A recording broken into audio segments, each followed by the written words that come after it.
Good, happy Thursday morning, December 9, 2021. I'm Riley King. Welcome to this Thursday morning edition of the Riley King Newscast, right here on the Riley King Network. We have a lot of news to get to this Thursday morning, so let's get started right now. First up, icy roads across New Hampshire. News 9 has received several reports of cars going off the road Thursday morning due to icy conditions.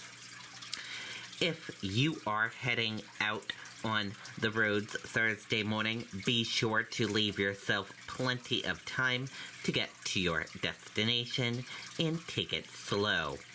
Icy conditions were being reported across New Hampshire following some overnight snowfall. News 9 has been getting reports of several vehicles off the roads, particularly in the area of I-293 in Manchester.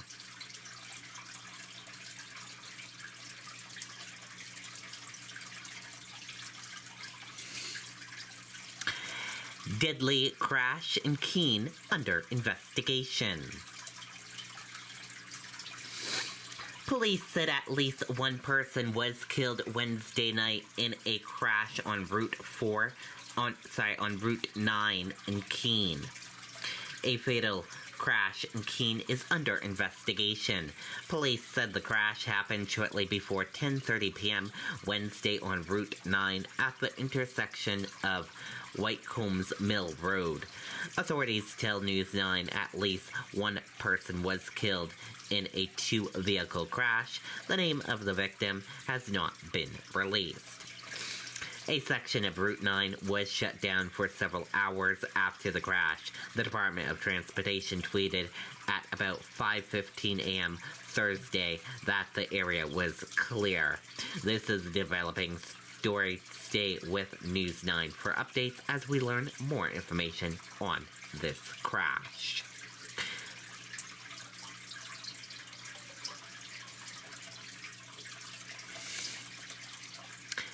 New Hampshire National Guard being deployed to help manage COVID-19 surge in New Hampshire, Governor says. Let's take a listen to that video from WMUR News 9. That subdivision won't build itself. You need equipment that's built smart so you can work smarter. In the midst of a winter COVID surge, Governor Chris Sununu says it's all hands on deck to help New Hampshire's hospitals. The reality of what's happening inside the hospitals is scary stuff. In the coming weeks, an initial group of 70 National Guard members will be deployed to help hospitals with non-medical jobs. Everything from food service or clerical tasks, things that can just allow a hospital or healthcare facility to flex their own internal staff. As soon as this weekend, Sununu says FEMA will send a 24-person team of medical workers to assist Elliott Hospital so it can take on more patients. And another team of 30 paramedics will arrive by the end of next week to alleviate the strain on emergency departments. We're assigning those 30 paramedics to hospitals with the highest COVID burden. Hospitals like Elliott, Wentworth Douglas, Concord Hospital, Dartmouth Hitchcock. Today, the Executive Council approved $6 million for strike teams to bring in more people to help move patients from hospitals to other facilities. Sununu saying all of these actions are necessary as COVID hospitalizations are predicted to continue to set new records. 450 beds being occupied by individuals with COVID is a huge burden on the system at a time when we've had a lot of folks leave healthcare. So it's about staffing levels, it's about bed capacity. And the governor reiterated today he is not planning to reinstate any mask mandates or pandemic restrictions. He says it's not fair to those who have already gone through to protect themselves through the vaccine. Reporting live in Concord tonight, Mike Cronin, WMUR News 9. Okay, and there you go on that video and that report.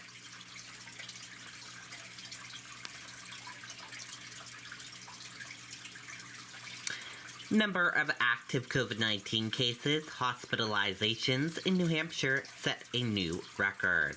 Let's take a listen to that video from WMUR News 9.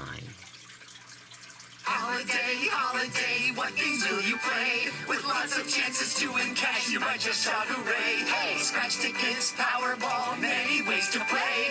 Have some fun this holiday with New Hampshire Lottery. Hey! Ho, ho, ho!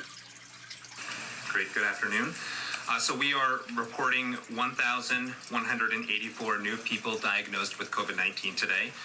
Over the last week, we have averaged between 1,200 to 1,300 new infections each day, and there are currently 9,868 people with active infection. Our test positivity rate continues to be high. We're currently at around 12.3% of all tests, PCR and antigen tests combined, that are positive for COVID-19. And unfortunately, our hospitalizations and deaths have continued to increase. Currently, there are 462 people hospitalized statewide with COVID-19, and unfortunately, we have 11 new deaths from COVID-19 to report today, bringing the total number of people that have died from COVID-19 to 1,768 total individuals. 3 out of these 11 new deaths that we're reporting are in people associated or residents of long-term care facilities. And if you look at the last 7 days or the last week, there have been a total of 40 new COVID-19 deaths reported to public health. So we're averaging currently around 6 new people dying from COVID-19 each day in New Hampshire. As the numbers reflect, the levels of COVID-19 in our communities remain very high. Hospitalizations and deaths remain very high. And so it continues to be our strong recommendation that everybody 5 years of age and older get vaccinated against COVID-19. This includes children, teenagers, young adults, in addition to older individuals and people with chronic medical conditions. Just a brief update on the Omicron variant. There have still not yet been any Omicron variant infections identified yet in New Hampshire, but it is likely only a matter of time. We are doing the sequencing necessary to identify the Omicron variant, and Omicron infections have been identified in more than 50 countries around the world, including within the U.S. And within the U.S., there have been more than 21 states at this point that have identified the Omicron variant. So it's only a matter of time before New Hampshire also identifies the Omicron variant. We still have very limited data about this variant of concern, but there is some early evidence and some early studies coming out of South Africa that the variant may be more likely to cause reinfection in people who previously were infected with a different COVID-19 virus strain. And so it continues to be our recommendation, and it continues to be important for people who have been previously infected with the COVID-19 virus to get vaccinated. We know that vaccination provides more consistent and higher levels of protection than natural infection alone.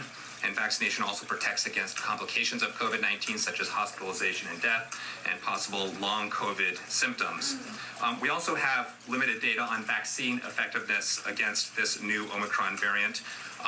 But the pharmaceutical company Pfizer and BioNTech just made an announcement today of a laboratory-based study that found that a third booster dose of the vaccine offered increased and high levels of protection against the Omicron variant compared to people that only received the 2-dose primary series.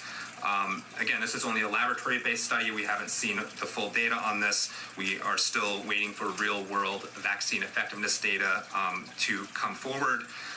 But I think highlights the importance of everybody 18 years of age and older who has completed a primary vaccination series, whether that's a primary series with Pfizer, Moderna, or the Janssen vaccine, to get a booster dose in order to be optimally protected against COVID-19, including emerging variant infections. And so again, everybody 5 years of age or older should get vaccinated against COVID-19, including people previously infected, and everybody 18 years of age and older who has received a primary series should get a booster dose. And with that, I will hand things over to the Commissioner. Thanks.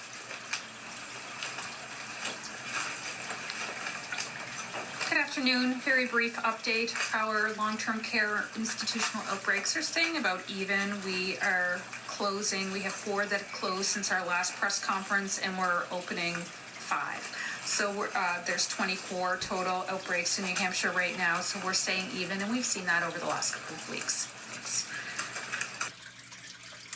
Okay, and there you go on that video and that report.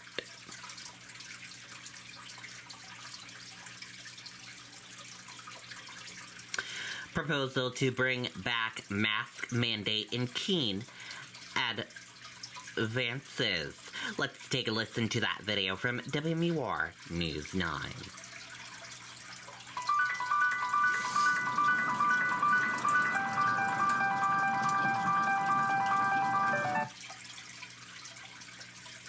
Tonight, a proposal to bring a mask ordinance back to the city of Keene is moving on to the full council. The City Council Committee voted to approve the measure tonight at the urging of Cheshire Medical Center's president. He says the hospital is already treating a high number of COVID patients and raised concerns it could get worse this winter. During public comment tonight, people spoke against the mandate by about a 4-to-1 margin. You think that putting on a paper mask and running around, you drop it on the floor and you put it back on your face, it's not doing anything. It's doing nothing. And what's going on in New York, and if you look at other countries, we start with masks, okay, mandating masks, and it's mandating vaccines. The most agonizing experiences that I have witnessed is the regret when there was another choice. Harm that is preventable, suffering that is avoidable, and worst of all, the guilt of anyone who has, in part or whole, 30 seconds. Has caused harm. Also today, the National Board of Public Health took an hour and a half of public input on bringing back that city's mask mandate, but did not reach any decision. Okay, and there you go on that video and that report. DHMC officials say 85% of COVID-19 patients in intensive care in New Hampshire are unvaccinated. Hospital officials urge more vaccinations as the winter surge of the virus worsens.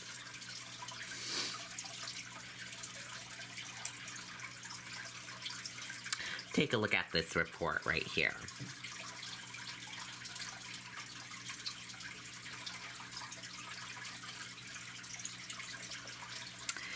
And that does it for this morning edition of the Riley King Newscast right here on the Riley King Network. I hope you all have a great rest of your day, and I'll see you back here later on today for another newscast. Thank you for tuning in and watching this morning. Goodbye.